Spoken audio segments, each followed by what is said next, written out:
I think the discussion of the morning is appropriate to this season of the year. For while it is not essentially a devotional talk, it, I think, gives us some new dimensions and new recognitions of values in the descent of the Christian tradition. And in order to summarize the situation, we'll make an outline of the problems involved, but it is impossible in the time available to study the matter in depth. All we can do is mention a few of the outstanding circumstances.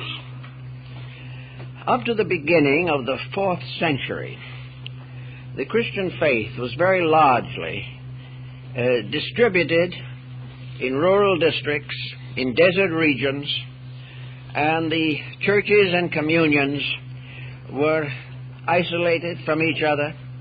Most of the members of these groups were illiterate, and there was no actual organization or integration of what might be termed the basic doctrine. As 300 years nearly had passed, the isolated regions had developed not only their own peculiar viewpoints, but had already passed through several generations of conformity. The opinions of certain leading minds in these areas became orthodox and were perpetuated generation after generation. But in the different areas, these doctrines were not identical, and in many cases not even similar. Each had its own interpretations, each had a combination of tradition and, we might say, romanticism, and the situation drifted along like this until an important occurrence took place, which was to change the whole shape of Christendom. In Alexandria in Egypt, which incidentally was the seat of the first seminary for the instruction of Christian priests, in Alexandria there was a very pious man by the name of Arius. This man differed from the prevailing doctrine of the Alexandrian synods. He decided that he could not conform with the teachings of the presiding bishop of Alexandria, whose name, incidentally, was Alexander. The bishop and Arius got into very serious conflict, and time went on, and there was considerable partisanism. Some of the bishops agreed with Arius, and this caused further consternation and discomfort to the presiding patriarch bishop. So, finally, he called a synod in Alexandria, in which about 100 bishops and other leaders of the communities gathered and officially excommunicated Arius. The debate was largely concerning the essential nature of Christ. The problem was that Arius believed that Christ was a spirit that overshadowed and entered into the life or body of Jesus at the baptism. Alexander took an entirely different point of view and declared that in Jesus Christ, God himself as a person, personally incarnated. Well, it was an abstract problem and was one of many that have arisen in the descent of the faith. But in any event, Arius was excommunicated, anathematized, declared to be a heretic and a traitor, and an incarnation of the Antichrist.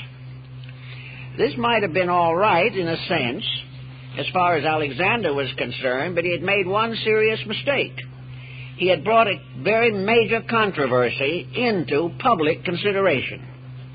The story went all through the various Christian communities and seems to have inspired a series of other schismatic groups rising up with their own interpretations of these difficult subjects.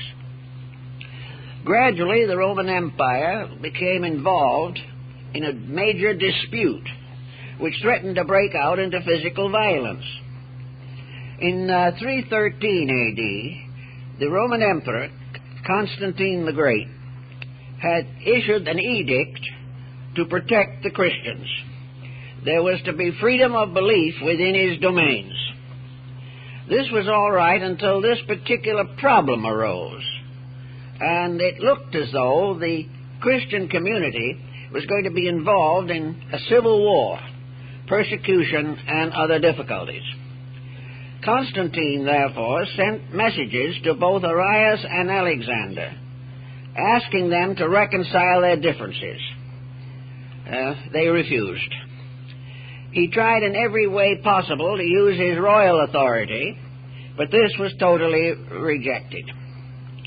So after due consideration, possibly with the assistance of his secretary, a Christian convert of Eusebius by name, he hit upon a plan. He was going to call the entire Christian world together in one great council to declare and decide upon what they all could agree upon.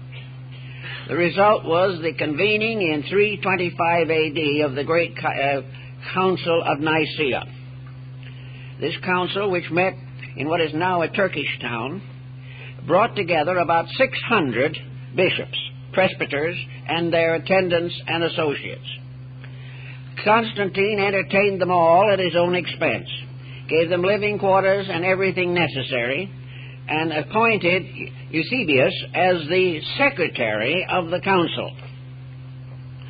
This seemingly was met with a certain amount of obedience, though not with too much enthusiasm, by most of the representatives of the various churches. Here we had these people, many of whom disagreed with each other, and before really they had settled down to consider anything, most of them had written private letters to the emperor accusing one of the others of something.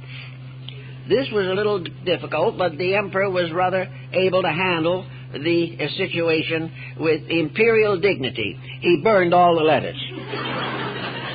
Having disposed of this situation, he convened the council and addressed it in person. Now, it is probable that while most of those present had no interest in the emperor whatever, and did not care what he thought, there was one situation they couldn't entirely neglect. He had the power to be very difficult if they insisted on irritating him. So, finally, the council settled down. The principal recorder of the council was Eusebius, and, unfortunately, he had very little to say. Not very much is known as to the actual workings of this council.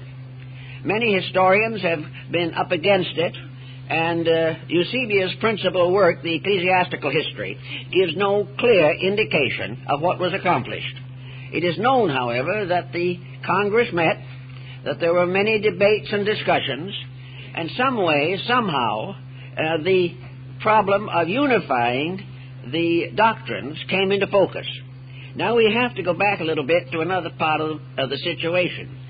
These old bishops and others who came to the council, some, by the way, passed on en route and never got there.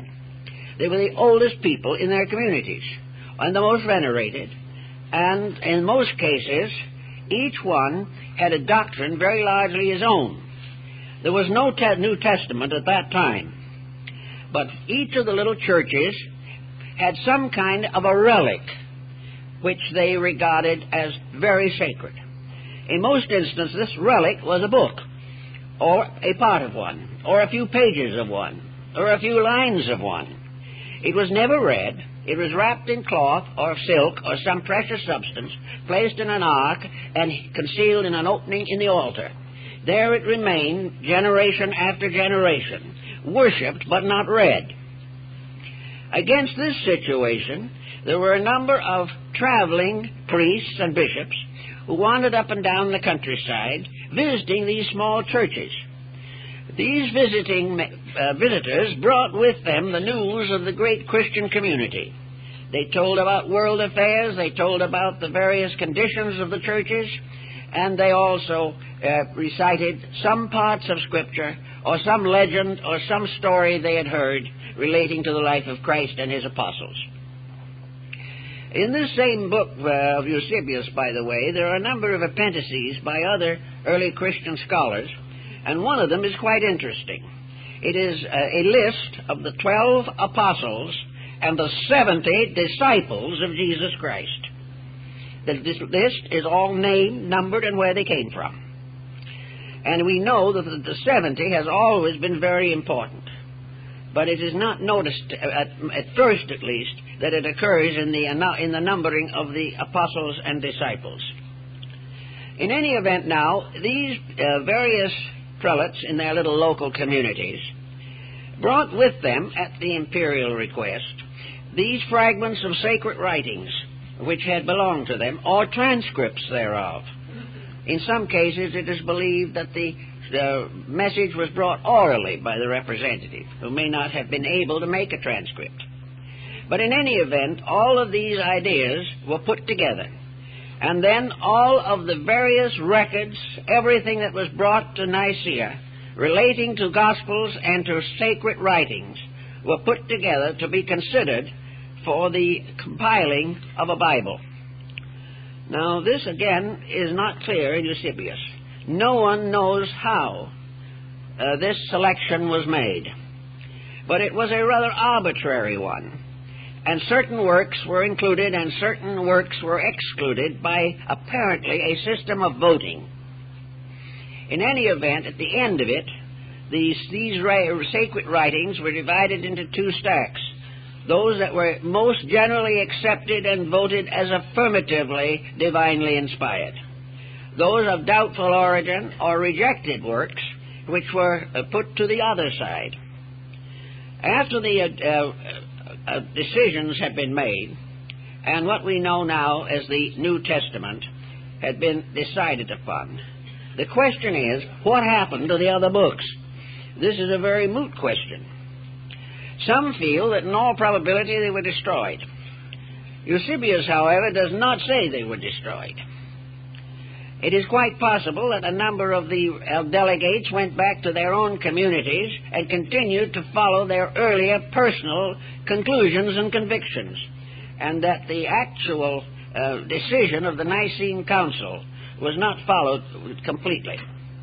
Out of the Nicene Council, however, there came the first manuscript forms of the Bible. Probably the most famous of these is the Sinaiticus, which was found in the monastery on Mount Sinai. It was for some time the possession of the Russian government and was later purchased by the British Museum. This is not a complete version. Parts are missing because the monks had already begun to throw away the old vellum as waste paper. But most of it was saved, and it is probably one of the most valuable manuscripts in the world. In this we have the gradually integrating outline of the present form of the New Testament. It was in Greek, and the chances seem to be very good that the writing was actually done in Alexandria. Alexandria was the seat of the first, second, and third important leader of the Christian community, and also an area of scholarship where scribes and translators could be found to do the most difficult works with considerable skill. And now the question arises, what happened to the books that were not accepted? Were they rejected because truly and obviously they were not inspired? Were they rejected by uncertain votes? There is a report that some were partly accepted and partly rejected, and that in some instances those accepted only got in by one vote. But the fact remains, what happened to the ones that didn't get in at all? It has been believed that these have to be classified under two general headings. The first is the heading in which surviving works are known.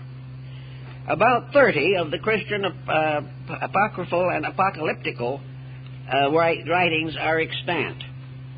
There are a number of fragments also that have been recently discovered. To add to these, perhaps the most important of all sources are the ones referred to by the early fathers prior to the Nicene Council, but never found.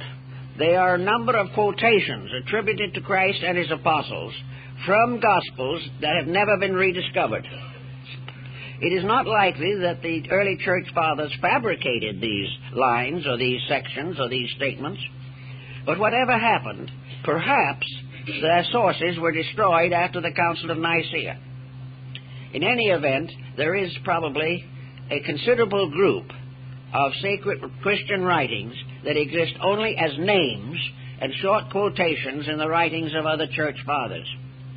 Some were particularly well informed in this particular area and quoted many writers whom we do not know today. The next problem would be to try to determine the fate of those which did survive in some way. And here we have what we call the Christian Apocrypha. At the present time, approximately 30 books are known, in addition to the more complete scriptures, which in the early printed editions did include some of the books now regarded as dubious. There is also an Old Testament Apocrypha, which we won't be able to touch on today, but part of it, especially the book of Maccabees, was continued in the Old Testament beyond the time of the King James Version. Luther rejected the Apocalypse of John completely, and there's been controversy over many of these books. Actually, in addition to the Apocrypha as we know, there are a number of volumes, and some of the early fathers included among the Christian documents the writings of Valentinus and Basilides, the Gnostics of Alexandria. They were quite justified in doing so, and the recent discovery of the Gnostic library proves that as early as the 4th century, which is the time under consideration, these Gnostic books had many references to the life of Christ, to the ministry, and in the case of the Pista Sophia, which is certainly of the 3rd to 4th century, there is a detailed section devoted to the instruction given by Jesus to Mary of Magdala. Therefore, many of the Gnostic writings, both the Christian Gnosis and the Jewish Gnosis, do overlap and do definitely have references to the life of Jesus and his teachings. Those that have survived to us under more or less special headings, for the most part, have been decided to be of an optimistic nature by church historians in general. Most of the apocryphal lives of Jesus gave strong emphasis to his childhood, which is comparatively weak in the gospel versions. They also indicate that as a small child he performed numerous miracles, of which one, of course, was the creation of clay pigeons which came to life and flew, and several other similar episodes. Also, it is apparent from these early writings that there is no overshadowing of tragedy in most of them. They do not go into the tragedies of the effort to disseminate the ministry. Among the most interesting probabilities in connection with the apocryphal writing is to consider whether they formed a tone or an underlying quality which the Orthodox theologians were afraid of. And this is perhaps best noted in the Gospel of Nicodemus, which is very interesting and does include the death of Jesus and the descent into the underworld and the harrowing of hell, in which he went down. And the discussions between the evil spirits of hell and the Messiah are very curious. But one of the most interesting is that the spirits of evil, speaking of sinners in their domains after death, so that they would be punished until it was time for them to be reborn again into the material world. This probably cost Nicodemus inclusion in the Scriptures, because the Orthodox community was too severe on these particular points. There are many other similar interesting episodes, and some very controversial ones. One of the most interesting and stimulating groups consists of the letters of Paul and to Paul in relation to Seneca. According to one of the apocryphals, Seneca, a Roman philosopher of considerable esteem, wrote many letters to Paul, the apostle, and in turn he wrote to Seneca. The tone of the apocryphal book is to the effect that Seneca, if not a convert, was very sympathetic to the Christian cause. And there was considerable discussion of fine points of theology. But for the most part, the letters were of a kind of general kindly and constructive attitude throughout the story.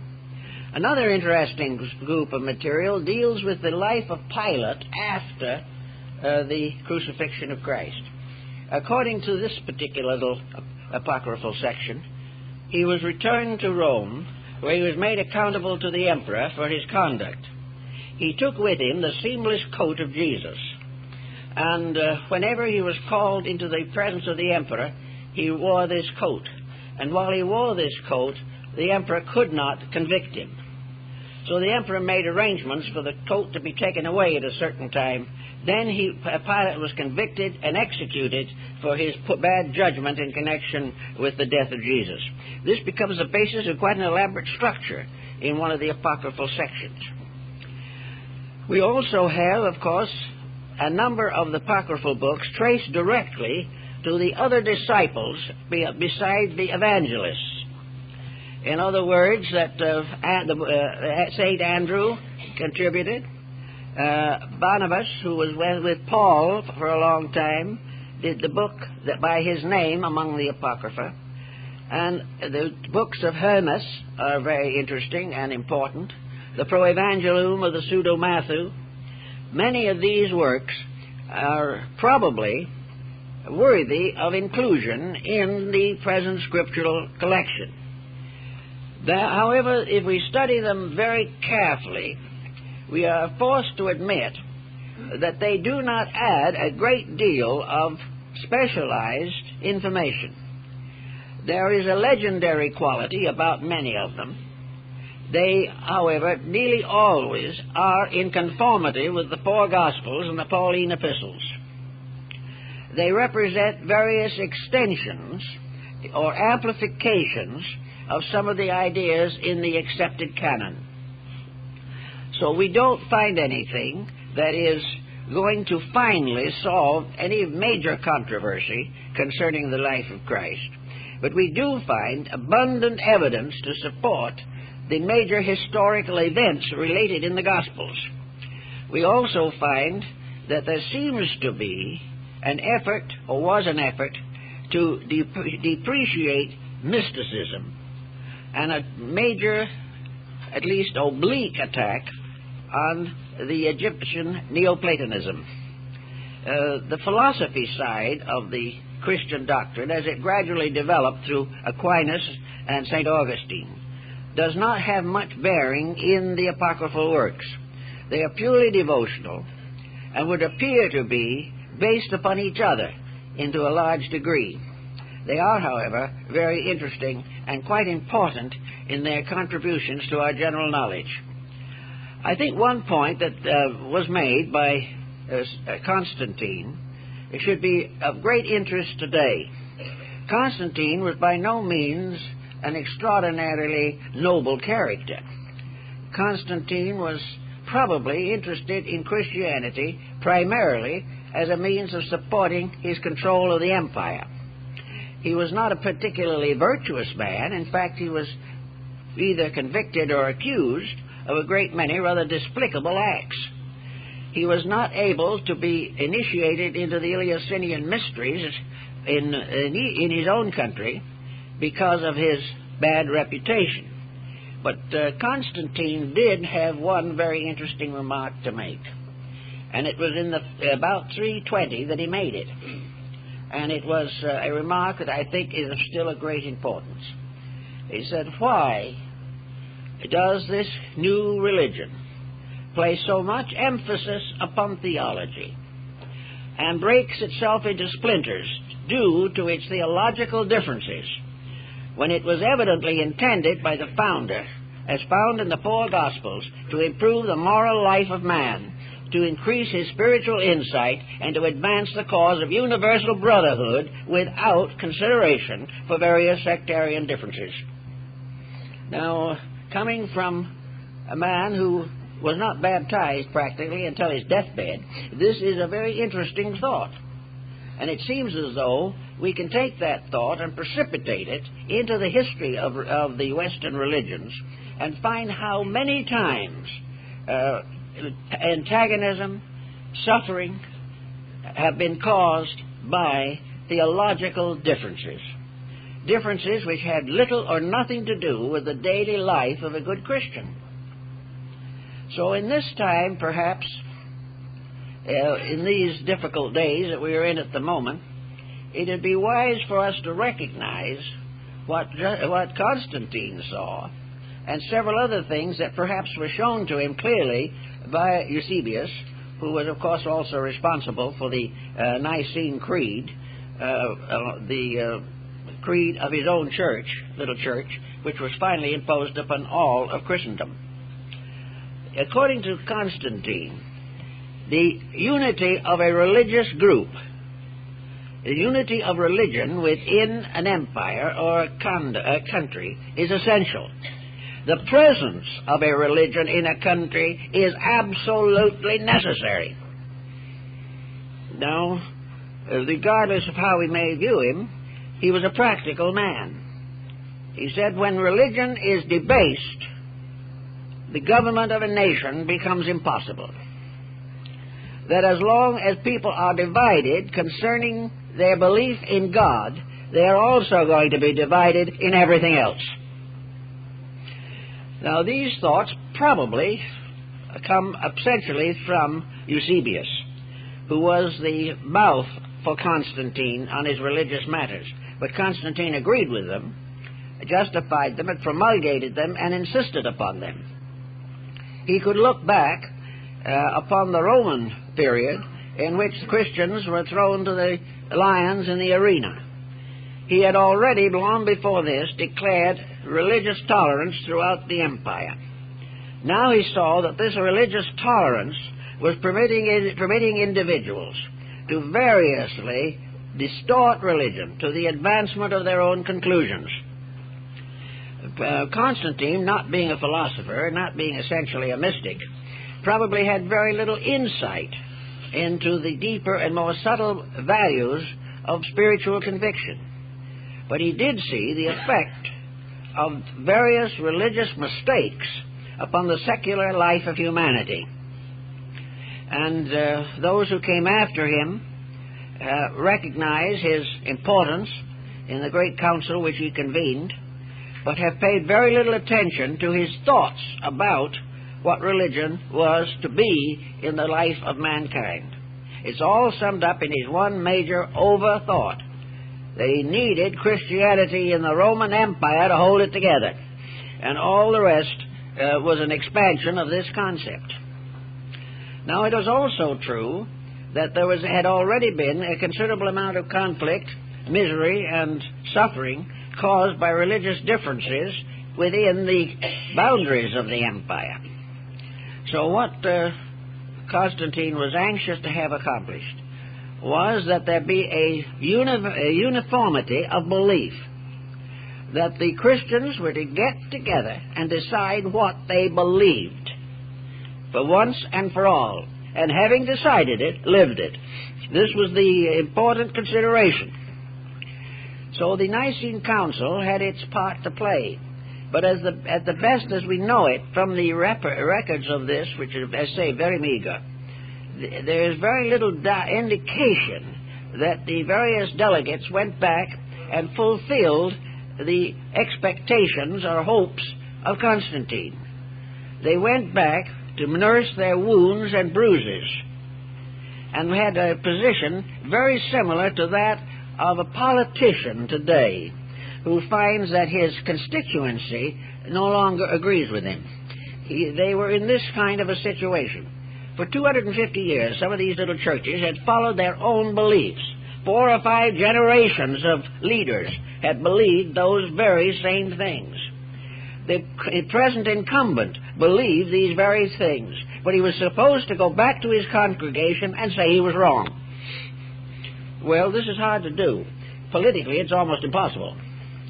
If you have made a mistake, you defend it at all costs in order to save your own reputation. And this happened in a good many cases. But all in all, there was an improvement.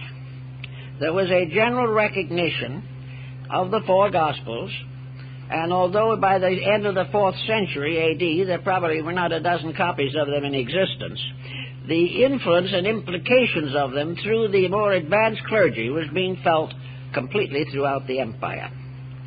It was a time in which what we know as the beginnings of formal Christianity, and we then moved from the ante-Nicene period to the post-Nicene fathers, who began to expand.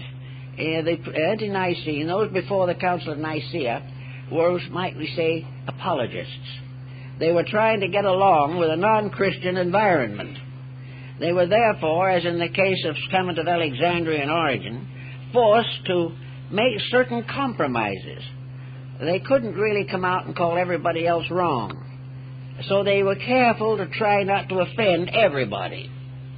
But after the Nicene Council, the apologists faded away, and the propagandists moved in with everything they had, and insisted upon this uniformity and conformity of belief. Now, if it is true, as which it looks as though it was, that from the very beginning there was also a stream of mysticism, which perhaps, if we can hazard the thought, was carried along largely by the so-called rejected books.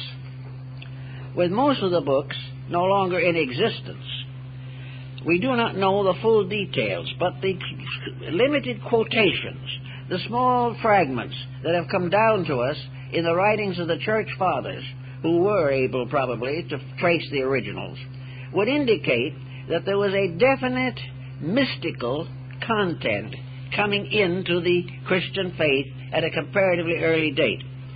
The apocryphal books, particularly those dealing with the life of Christ, also indicate a greater use of miracles, many wonderful happenings that have never gotten into the Orthodox Gospels, strange circumstances, natural phenomena, and all kinds of mysterious, mystical, almost magical elements. And it is probably because of these inclusions that many of the books were rejected for nonconformity. But even though this conformity was not acceptable, there is no doubt in the world that by the 4th century, Christian mysticism was reasonably firmly established. It was based upon one essential point, namely the possibility of interpreting various statements of the Scriptures in a metaphysical manner. That while all things had their literal forms, it was quite possible that these literalisms were symbolical of something else, that everything was not to be taken literally. So most of the early fathers expected everyone to take these ideas literally. But as time went on, even before Nicaea, there is a strong evidence that in Egypt and in Athens there was a metaphysical element coming in. And this metaphysical element was probably preserved in the Gospels most completely in the letters of Paul to the Corinthians. Here we have a considerable statement of a mysticism which also occurs in other of the Pauline writings which are now regarded as apocryphal. So we have the rise of a Christian mysticism. We also find that gradually the Church accepted this. It accepted the possibility of a mystical experience in itself. And gradually the canonization of prominent Church Fathers depended on one of two factors, either martyrdom, which was the larger one, or a mysterious mystical experience of communion with deity. These two were the basic elements which contributed to canonization. Now, Christian mysticism has come down to us today. It has come down to us within the Catholic Church and also within the Protestant churches. In both of these communions, the mysticism has been largely censored by the doctrines of the sectarian itself. But in spite of this, a constantly increasing mysticism is evident. Now, one of the reasons why mysticism comes in is because with the passing of time and the changes of history, literalism loses dignity. Today, things that were accepted without question 100, 200 years ago are simply no longer tolerated. Interpretations that are completely literal have run against scientific, philosophical, and theological objections. So we have a tendency, which began at the very early time, to interpret all of the essential principles of religion in a mystical manner. This is also justified by the actual words of Christ himself. For he tells on one occasion that if they destroy the temple, he will rebuild it in 3 days. And someone said he means the temple of his own body. And this is an example of the departure from a literalism to an idealism that was compatible with the gradual advancement and unfoldment of human understanding.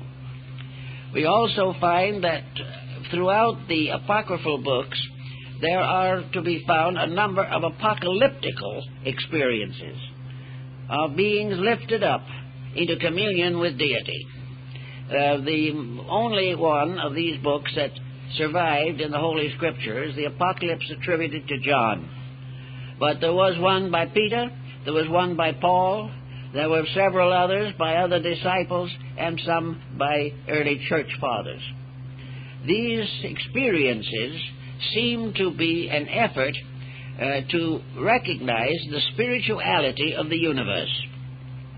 In the days of the Egyptians and the Greeks, the idea of a physical universe with nothing but a physical foundation was unthinkable.